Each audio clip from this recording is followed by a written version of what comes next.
Hello friends, இன்றைக்கி நம்ம வீட்டில் மீன் மேக்கர் ஃப்ரையும் புளி சாதம் தாங்க. அதுக்கு எண்ணெய் ஊற்றி பெருஞ்சீரகம் போட்டு கருவேப்பிலை போட்டு தாளித்த உடனே மீன் மேக்கர் போட்டு ஃப்ரை பண்ணி எடுத்தாச்சுங்க. அப்புறம் புளி சாதத்துக்கு தேவையான புளி கொஞ்சம் எடுத்து தண்ணியில் போட்டாச்சு. அப்புறம் எண்ணெய் ஊற்றி கடுகை போட்டு கடலைப்பருப்பு கொஞ்சம், நிலக்கடலைப்பருப்பு கொஞ்சம், கருவேப்பிலை, பட்டை வத்தல் 4,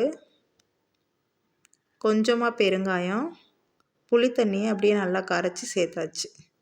அதை நல்லா வத்தின உடனே கொஞ்சம் உப்பு, தேவையான அளவு உப்பு, அப்புறம் வெந்தயத்தை வறுத்து பொடி பண்ணி போட்டாச்சு. நல்லா கொதிச்சுக்கிட்டே இருக்கையில் சாதத்தை போட்டு கிளறி சாப்பிட வேண்டியதுதான். அப்புறம் புதினா துவையல் கொஞ்சம் செஞ்சாச்சு. பாய்.